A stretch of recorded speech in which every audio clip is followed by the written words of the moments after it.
Ciao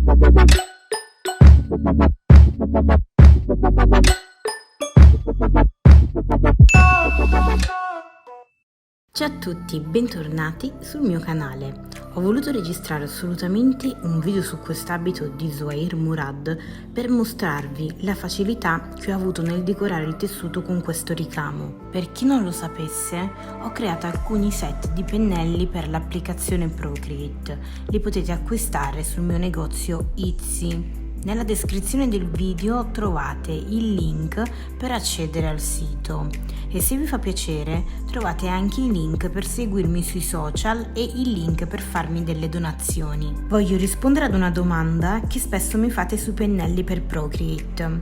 Questi pennelli si possono utilizzare solo con questa applicazione per il disegno e l'applicazione è disponibile solo per il sistema operativo iOS, quindi non si possono usare per Photoshop. Un'altra domanda che mi viene fatta è sulla dimensione del file che utilizzo per disegnare. Io con qualsiasi programma utilizzo sempre il formato A4.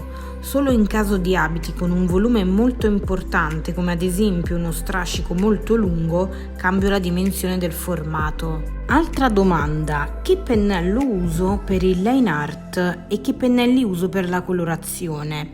I miei pennelli preferiti che utilizzo sempre sono quelli già forniti da Procreate. Per disegnare uso il pennello inchiostro secco. Mi piace tantissimo usare questo pennello perché mi ricorda il tratto della matita. Per la colorazione, invece, riempio prima la zona con una tinta piatta, poi con l'aerografo durezza media creo le ombre. Ovviamente, in base all'intensità dell'ombra, cambio anche l'opacità del pennello. Quando utilizzo i miei pennelli texture mi piace utilizzare la maschera di ritaglio.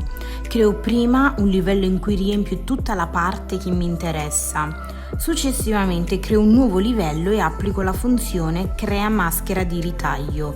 In questo modo la texture sarà visibile solo nell'area colorata precedentemente. Più avanti nel video vi mostro proprio come faccio questo passaggio. Se avete altre domande o curiosità sui pennelli potete scrivermi qui sotto nella sezione dei commenti. Se per voi il video è stato utile e interessante vi ricordo che potete mettere un like per il sostegno. Per chi ancora non è iscritto mi farebbe molto piacere farvi contribuire alla crescita del mio canale. Vi ricordo che se attivate la campanella riceverete le notifiche dei miei video.